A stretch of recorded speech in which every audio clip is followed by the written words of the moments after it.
Howdy. I made the earlier video rather unexpectedly because I just stumbled across this sulfur thing in the clouds and I've been talking about the water crystal thing. And I couldn't really find where I wrote it down. The first time I wrote it down was in a mountain water paper which got published in the New Concepts in Global Tectonics journal. A new approach to mountain forming volcanism glaciers and the role of water in an electric environment. Then we go down to page 99.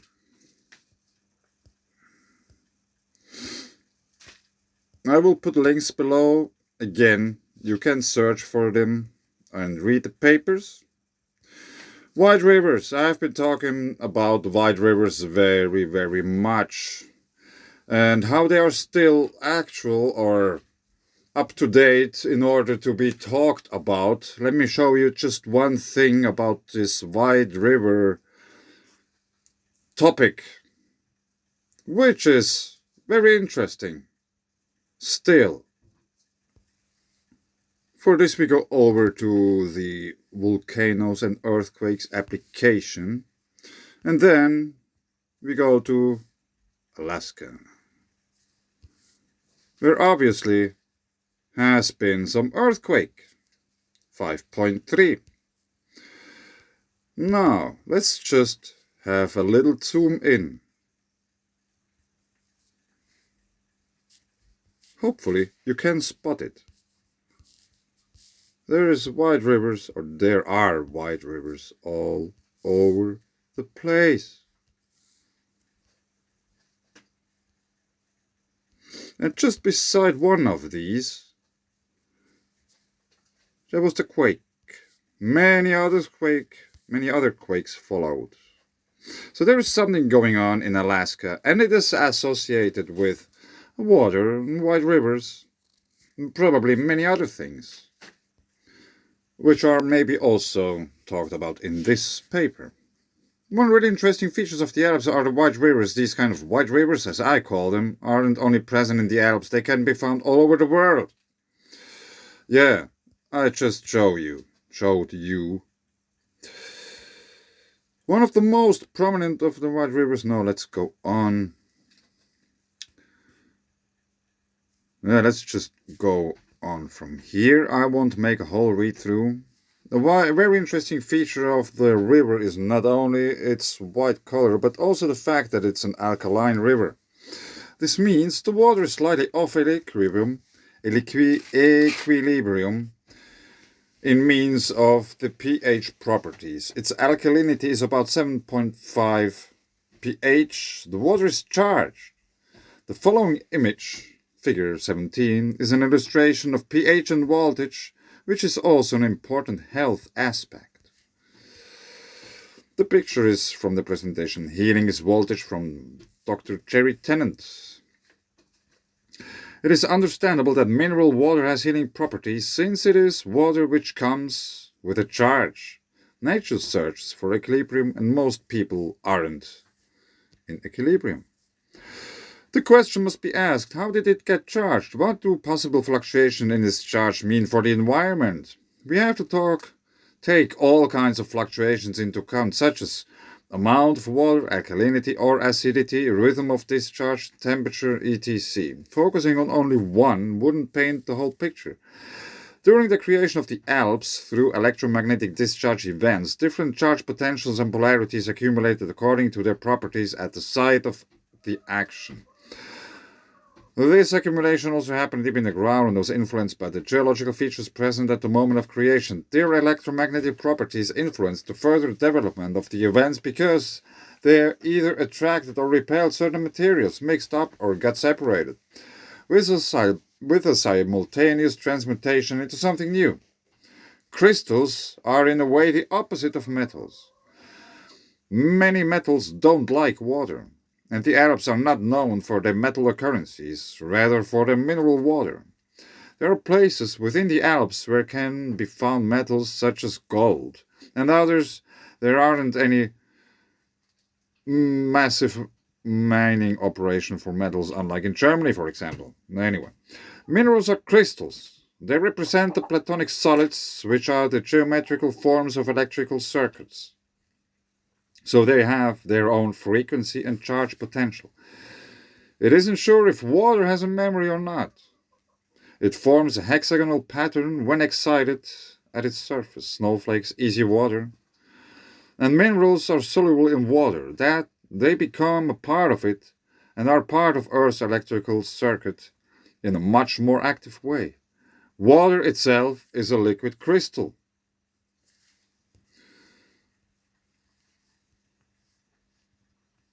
Water itself is a crystal, which I see as important interrelations between these elements of circuitry. Let's take salt as an example. It decreases the overall conductivity, but only when it is part of water. In its dry state, as a crystal, its conductivity decreases.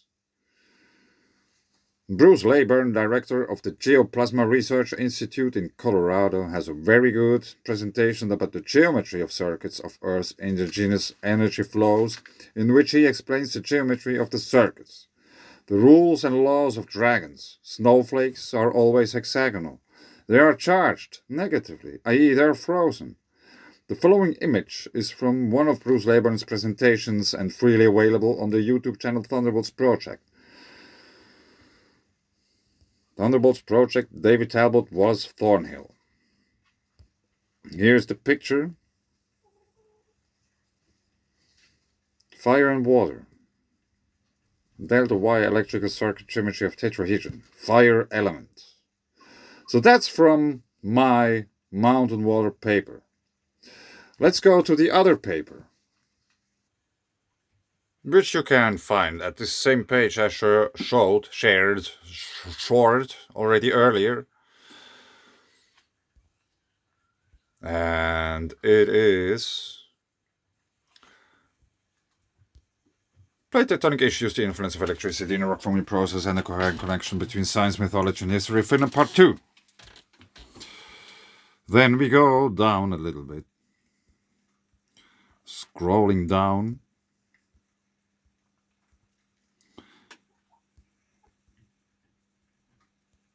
A short visit to the Alps. Sorry for whistling. I don't know why I whistle. Usually I don't whistle when I say a sh or s, but for some reason I tend to whistle when I make videos. I don't know what's the thing behind that. But anyway, a recent paper has confirmed that the water pouring out of the glacier, we are talking about Antarctica, the blood falls in Antarctica.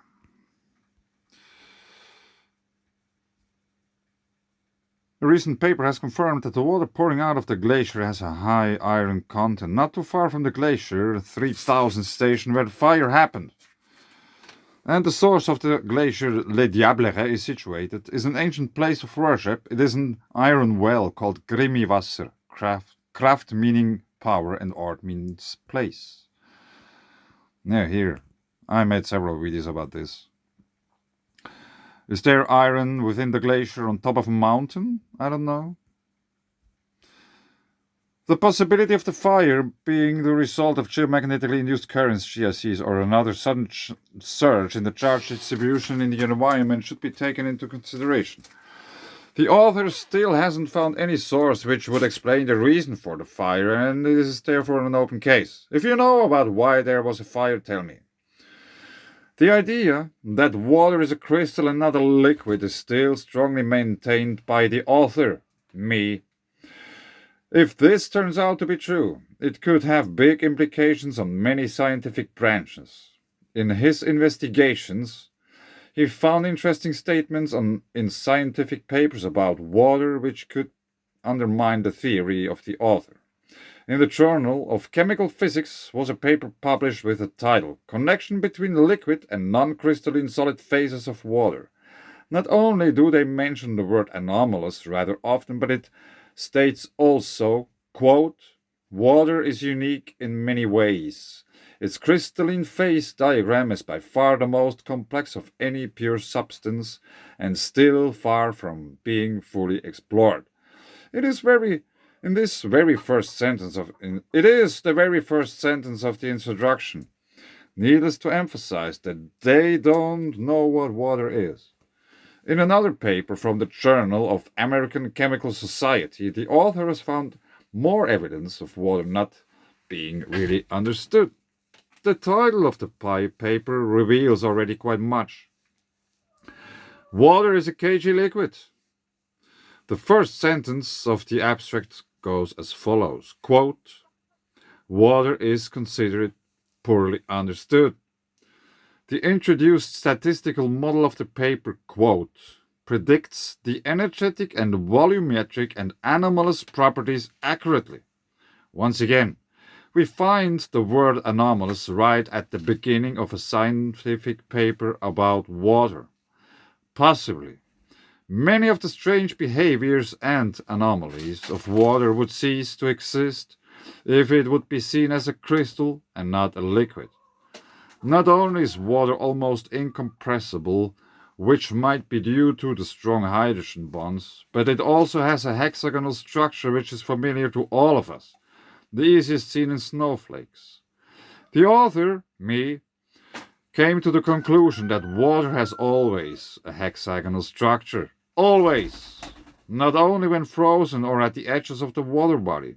By observing water in the bucket where light gets refracted and bright spots appear on the bottom of the bucket, the author realized that crystal structure must be the way the light travels to the bottom of the bucket, and therefore the crystal structure must be everywhere in the water.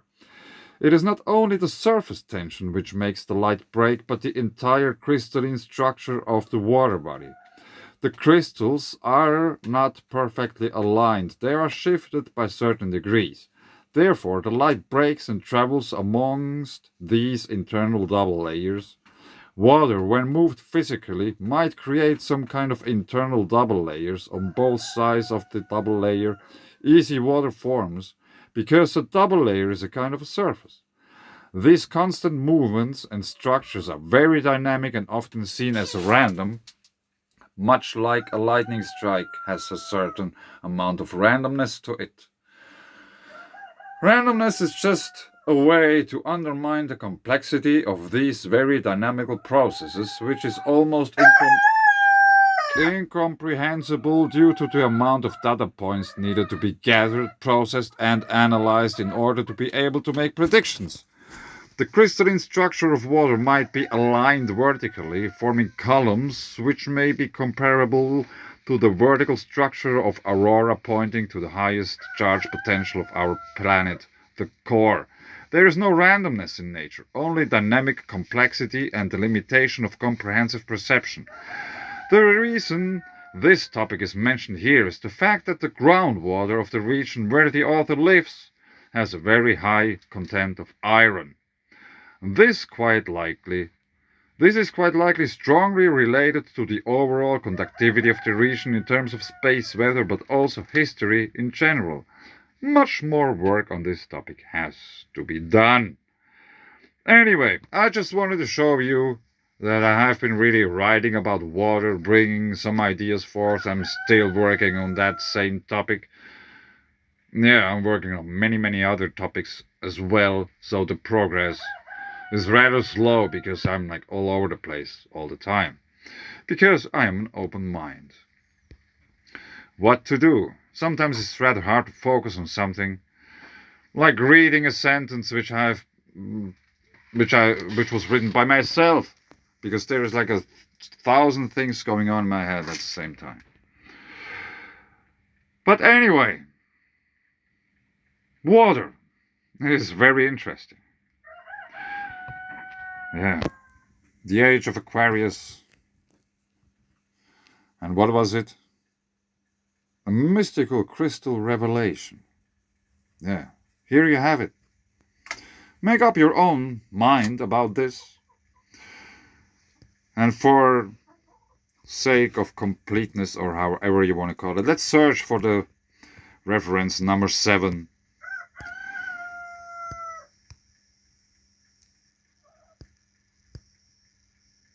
We just have to go down and down. Wait it for lowering. Yeah, the polar cusps, the surface conductivity anomaly. Yeah, there are different things in my papers always. And there is, for me personally, no other way than the interdisciplinary way in order to approach whatever topic or theme.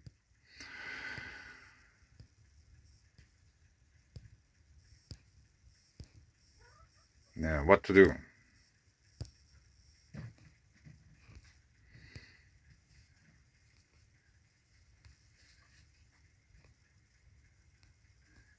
Short visit to the Alps here.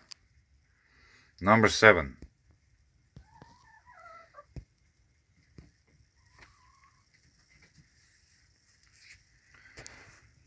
Water is a cagey liquid.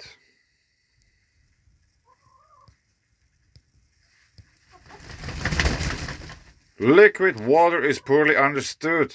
How are water's physical properties encoded in its molecular structure? We introduce a statistical mechanical model, cage water, of water's hydrogen bonding and Lennard-Jones interactions. It predicts the energetic and volumetric and anomalous properties accurately, yet, because the model is analytical, it is essentially instantaneous to compute. This model advances our understanding beyond current molecular simulations and experiments. Water has long been regarded as a two-density liquid, a dense Lg liquid and a looser Hb one. Instead, we find here a different antagonism underlying water structure property relations. HBs in water pairs drive density, while HBs in cooperative cages drive openness. The balance shifts strongly with temperature and pressure. This model interprets the molecular structure and molecular structures underlying the liquid-liquid phase transition in supercooled water. It may have value in geophysics, biomolecular modeling, and engineering of materials for water purification and green chemistry. So you can check all the stuff out I have been showing to you. Make up your own minds. And yeah, just sharing what I find, sharing my thoughts, hoping that others start to think about this too. I'm not expecting anyone to agree with me, but this is what I came up with in order to contribute something to the whole. Yes, I think I leave it here before there is too much background noise arising here. Thanks. Bye.